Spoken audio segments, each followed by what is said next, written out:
I exposed my sister and fiancé's deception at the altar. The wedding they planned to destroy became their undoing. I operate a hotel at one of Boston's most prominent establishments as a 45-year-old woman. I've worked my way up from the front desk to my current position, dedicating the last 20 years of my life to this business. What began as a work to help my sister when our parents passed away has evolved into my identity, my accomplishment, and my haven in a cruel world. Creating moments, planning experiences, and making sure every visitor feels the warmth and elegance that have come to define our brand are all part of managing this hotel, not just keeping an eye on things or upholding standards. 3 years ago, we received our 5th star after I oversaw the restorations, rebrandings, and even a total reworking of the service philosophy. The employees here are like family to me.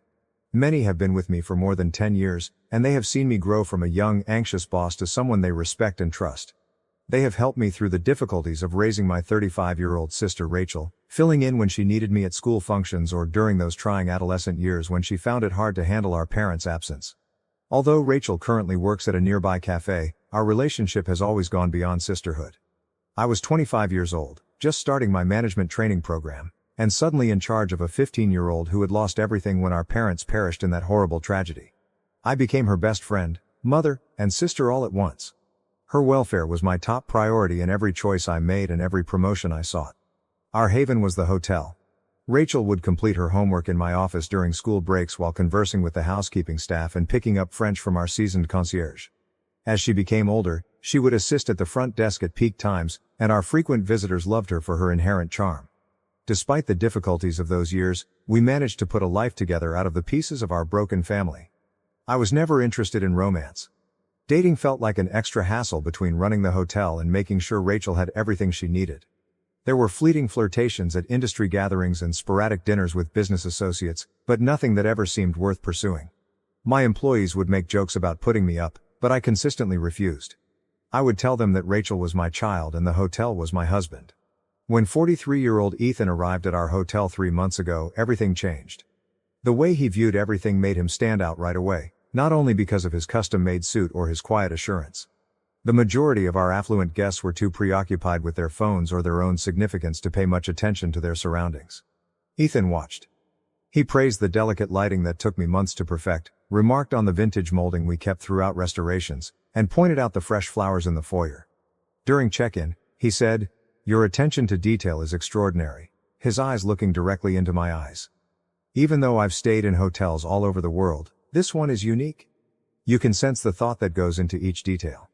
Those remarks struck a chord with me because they recognized the hotel's thoughtfulness and effort in addition to its beauty. When he inquired about nearby eateries, I found myself offering not only the customary suggestions but also my own personal picks. The undiscovered treasures I came upon on late-night strolls following especially trying days. We fell into what seemed to be a natural pattern throughout his 3-night visit. After his meetings, he would come back to the lobby lounge every evening, where he was in an ideal position to strike up a discussion with me whenever I walked by. He inquired intelligently about my professional background, the hotel's past, and my future goals. Ethan appeared truly interested in every detail. In contrast to most visitors who view such discussions as merely being polite. Instead of doing the customary corporate checkout on his last morning, he left a handwritten message that read, "Your enthusiasm for the place is inspiring. How about we carry on our conversation over dinner?" He gave me his personal phone and said he understood if I wanted to keep connections professional. There's so much more I'd love to learn. I debated whether or not to text him for hours. When Rachel came into my office that afternoon, she saw that I was preoccupied and demanded to see the message. "You have to call him." More excited than I had seen her in years, she exclaimed. "When was the last time someone actually took the time to get to know you, not just your job?" Everything changed after that first dinner. Similar to my enthusiasm for hospitality, Ethan talked passionately about his work in investment banking. Just as I saw the delicate dance of managing a premium hotel, he explained complicated financial tactics in a way that made them sound like art. He listened to my mention of my parents with sincere compassion, offering his own stories of resiliency and loss. Months passed, and our bond grew faster than I should have been concerned, but Ethan made it all seem normal, even inevitable. Always keeping in mind the preferences of my employees, he would surprise me with lunch at work. He demonstrated an amazing recall of every small detail I had shared about Rachel on our weekend excursions, even swinging by to provide encouragement and inquire about her job at the cafe. He informed me, "You're different," one evening as we were strolling around the waterfront. "By now, Most people in your situation would be burned out and jaded from dedicating so much of themselves to their families and jobs. However, you've managed to strike a lovely mix between professionalism and sincere friendliness. Finding someone who genuinely appreciates the importance of creating experiences for others is uncommon. 2 months into our relationship, over a private dinner at a fancy restaurant with a view of the harbor, the proposal was made. The ring was exactly what I would have picked for myself, elegant without being garish. As he knelt next to our table, Ethan talked about creating a future together while a string quartet played sweetly in the background. When you find someone who shares your beliefs and commitment to greatness, why wait? I know this seems fast, he acknowledged. Allow me to be a part of your universe and assist you in building something even more remarkable than what you have already accomplished. When Rachel learned that she was engaged, her reaction was intense. Tears were running down her cheeks as she gave me a hard hug. At last, she said. Someone deserving of you. I was genuinely moved by her excitement as she immersed herself into the wedding planning. We stayed up late talking about specifics and exchanging aspirations and wishes for the future, as if we were teenagers once more. The wedding preparations moved swiftly forward. I deserved to be the focus of attention for once in my life, so Ethan insisted on throwing a lavish celebration. He was comforting when I raised concerns about the expenses. His suggestion was to combine our resources. I saved for our honeymoon and future house, you saved for the wedding. I take it that we are now partners. Rachel insisted on handling a lot of the wedding planning so I could concentrate on managing the business. She managed the guest list, set up samples, and communicated with vendors with a level of efficiency that made me think of myself. You've taken care of everyone else for so long, she replied. Let me handle this for you. The hushed phone conversations that ended abruptly when I walked in the door, the occasional glance between Ethan and Rachel during our family dinners, and the unexpected coincidences of them running into each other when I was preoccupied with work-related emergencies are some of the indications that I chose to ignore. Everything fell apart yesterday. When Ethan hurried off to what he claimed was an urgent client meeting, he left his phone behind and came to my office to discuss final wedding plans. The notifications lit up the screen as the cell phone continued to vibrate with incoming texts. I didn't intend to pry, but I noticed a preview of a message. My darling, I can't wait until tomorrow. She won't be aware of what struck her. Rachel was the sender. I opened the phone with shaking hands. There was no password security. He never thought I would see it, I discovered later. My world was completely upended by what I discovered. They exchanged hundreds of mails dating back months before I had even met Ethan. In an early communication, Ethan had written, "She's perfect for our plan. Hotel manager, substantial savings, no real relationship experience, plus she trusts you completely." Rachel had even more heartbreaking answers. She has always put a lot of effort into looking after me. She never established a personal life.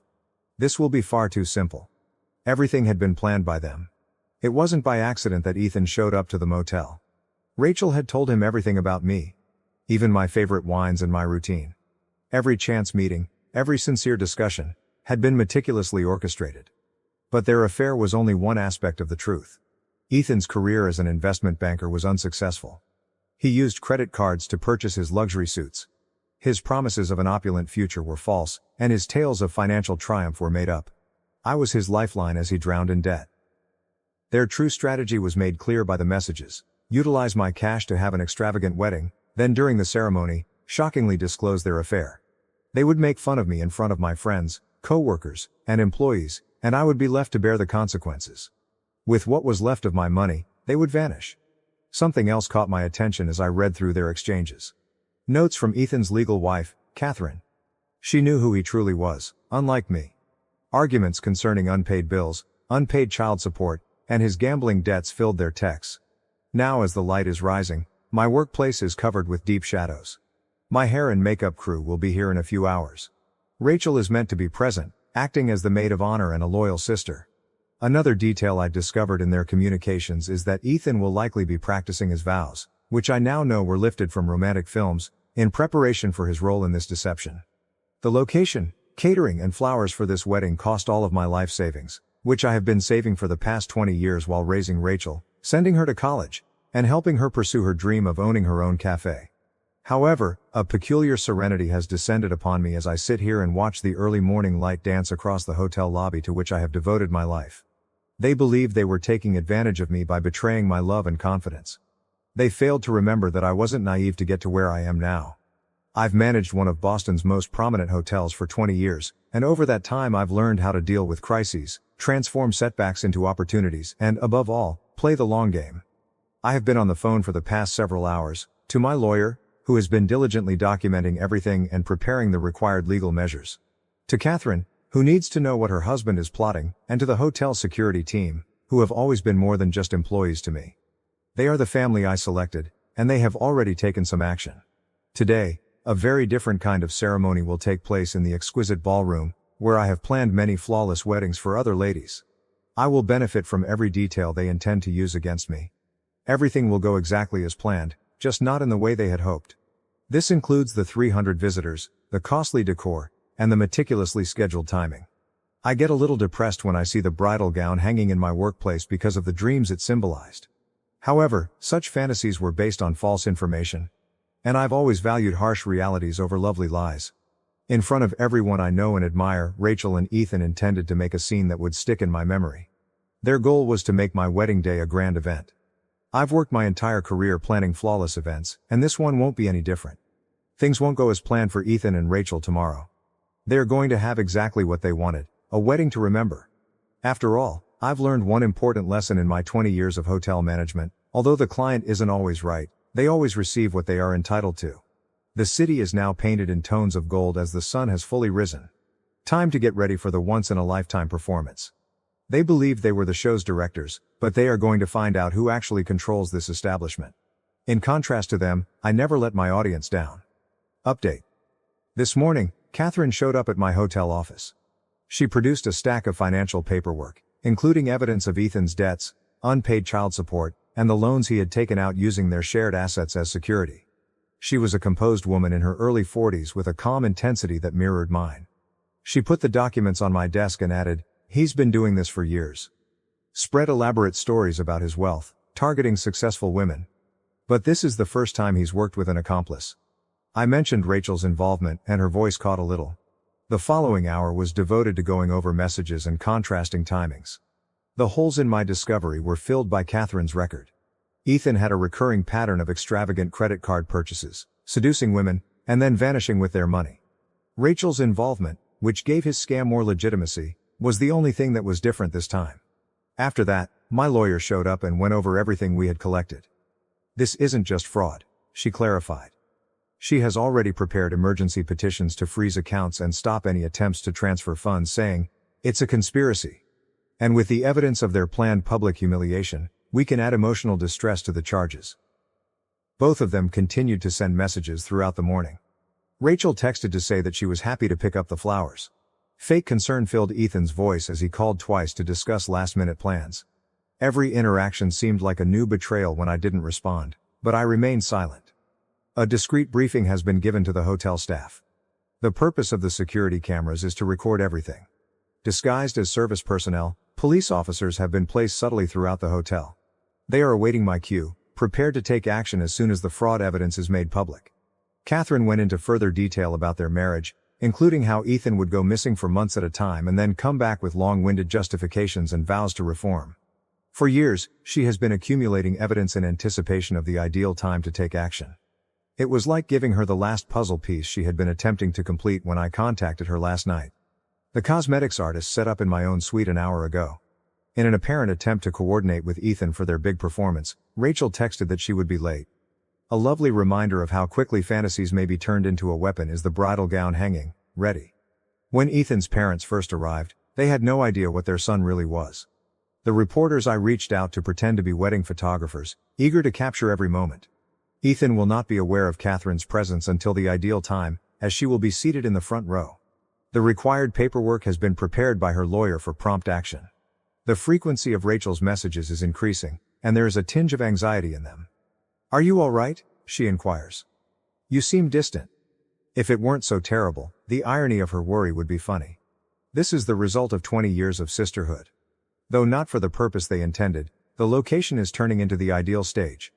Instead, every detail they planned to embarrass me would double as the background for their publicity. When I look at my reflection in the office window, I see someone who has spent decades controlling chaos rather than a victim. They believed they were planning the ideal scam, but they would soon discover who is actually in charge of this operation. Update 1. Just now, The makeup artist completed her job. This isn't the bridal preparation I had envisioned, and every brushstroke serves as a reminder. My mirror displays expertly done makeup and flawless contouring. They expect me to be a blushing bride, and I look just that. When Rachel did show up, she rushed into the bridal room with an armful of flowers and that phony smile that I can now see clearly. She embraced me with what seemed like real warmth and said, "You look stunning. How long has she been this skilled at acting?" As I observed her in the glass, she started to fiddle with my veil and talk about last-minute things. As her eyes met mine in the mirror, she remarked, "It's unbelievable that my big sister is finally getting married. You deserve this happiness for everything you've done for me." If it weren't so tragic, her performance as bravado would be stunning. All morning, Ethan has been sending texts that are meticulously crafted to keep up his facade until the very end, such as, "Can't wait to see you, love," and "just a few more hours until forever begins." According to his most recent communication, his parents are excited to have me join their family. The hotel's huge ballroom has been renovated just as planned, with 300 chairs precisely placed, crystal chandeliers glittering, and white roses all over the place. Only a few members of my team are aware of what is actually going to happen, but they work quickly through the preparations. Ethan won't notice Catherine until it's too late because she is already positioned, sitting quietly in a corner. A few minutes earlier, her lawyer showed up with paperwork. The police officers who are pretending to be employees have verified their identities. Rachel never stops attempting to spend meaningful time with me. "Do you recall the time we spent planning your wedding as children?" As she adjusted my clothing, she inquired. She is correct in one regard, this will undoubtedly be more remembered than those childhood fantasies. This is even better than anything we imagined. I can see visitors coming in through the window of the suite, acquaintances I've known for decades, co-workers from the hotel business, and even some of my frequent visitors who have grown to be like family. They're all decked out in their best attire, anticipating a love celebration. Rather, they will witness a very other event. In the foyer, Ethan's parents are welcoming visitors, and his father is gushing over his son's prosperous investing business. Their world will soon fall apart just as thoroughly as mine did yesterday. The string quartet is getting ready and rehearsing in the wedding march, which will never come to its customary end. I just received confirmation from my lawyer that everything is set up. Legally, as soon as Ethan and Rachel take action, a series of unanticipated events will begin. Rachel continues to be the loyal sister by assisting me with my sneakers. She squeezed my hand and asked, "Are you nervous?" I forced a tiny grin, realizing how accurate she was about the gravity of what was about to happen. It's normal to be quiet before such a big moment. We have 30 minutes till the ceremony starts, according to the wedding coordinator's recent signal. Rachel excused herself to inquire about a few things, most likely to finalize plans with Ethan. Today, I'm by myself in the bridal suite, surrounded by the mementos of what ought to have been the most joyous day of my life. They'll discover in half an hour how justified their dread of my attention to detail was. Update 3. I started walking down the aisle as the wedding march got underway. Ethan played his role as the successful, attractive groom filled with emotion as he stood at the altar. The scenario briefly resembled the fairy tale conclusion they had intended to ruin. Rachel, still wearing her maid of honor outfit, came forward as I was halfway to the altar. She said, "I'm sorry, but I can't let this continue," her voice echoing over the flawless acoustics of the ballroom. "Ethan and I are in love. I'm carrying his child." The audience's gasp was precisely what they had hoped for. Just as expected, Ethan's face changed from that of a stunned groom to that of a regretful lover. I recognized that they had practiced this moment. Their spectacular surprise had been meticulously arranged. Ethan said, walking over to me, "Grace, you've been nice to us, but Rachel and I—" My voice was clear and calm when I interrupted. I motioned toward the rear of the room, and the big screens that had been used for wedding pictures came to life. "Let me handle the announcements from here." The meticulous preparation, the premeditated deception, the jokes about my confidence, and their planned betrayal were all visible in magnified form. Catherine got up from her chair and walked slowly in the direction of the altar. Ethan's expression turned pale. She said, "Hello, darling," her voice piercing the startled quiet. "Surprised to see your wife here?" There was another round of gasps when the word wife reverberated around the ballroom.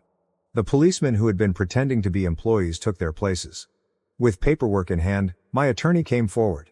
Financial information started to slide on the screens, the theft, the fraud, the complex strategy they had devised. "Ethan Thompson," declared the lead detective, "you are being held on charges of grand theft, fraud, and conspiracy. Miss Rachel Anderson, please remain where you are." Rachel's expression fell flat. The self-assured smile gave way to fear. She reached for me and pleaded, "Grace, please. You don't understand. He said that once we had your money, we'd be together."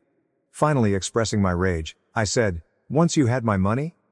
You'd run away together, start a new life with the savings I earned while raising you."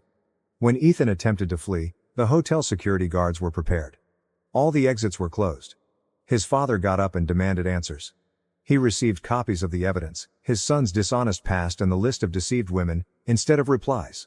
Ethan's assets were frozen and divorce papers were served to him by Catherine's lawyer. As the cops carried Ethan away in handcuffs, the visitors watched in stunned silence. Rachel stayed motionless, tears running down her cheeks. She muttered, "What's going to happen to me?" I said icily, "That depends on the district attorney." She was escorted out of the ballroom by 2 officers. The click of handcuffs marked the end of 20 years of sisterhood. My hotel personnel navigated the turmoil with efficiency, guiding guests to the reception area. Surrounded by the flowers and decorations intended for a completely other event, I found myself feeling oddly at ease as I stood in the empty ballroom afterwards. Even while the betrayal still hurt, it was somewhat satisfying to see their well-thought-out strategy fall apart. Catherine's case appeared strong, and Rachel was assisting the prosecution. There would be several courtrooms where justice will be served. A month has passed since the wedding that never happened, because both Ethan and Rachel decided to collaborate with prosecutors after realizing the strength of the evidence against them. The court case proceeded more quickly than anticipated. I was given $50,000 in damages from Ethan by the court, but getting it will be a completely different story. The judge's remarks regarding their plan's premeditation and the breach of family trust were especially severe. Ethan is currently facing criminal charges in 2 additional states, and Catherine's plea for retroactive child support was also successful. Throughout the proceedings, Rachel made multiple attempts to get in touch with me. "I know I can never make this right," she said in one message, "but please, you're the only family I have." I erased all of her messages without answering. The sister I thought I knew, the one I reared, never existed. According to my lawyer, Rachel may be able to avoid jail time by cooperating with the prosecution, but she will probably still be subject to probation and required reparation payments. She used to talk about wanting me to be an aunt someday, so the fact that she is still carrying Ethan's child feels like a cruel joke. Once more, although in a different way, the hotel has turned into my haven. I was really struck by the loyalty of my workers during the entire event. They have surrounded me with a protective circle, answering phones, rerouting intruders, and making sure I can concentrate on what I do best, managing this establishment. Quickly, word got out about the failed wedding and the arrests that followed in the hotel business.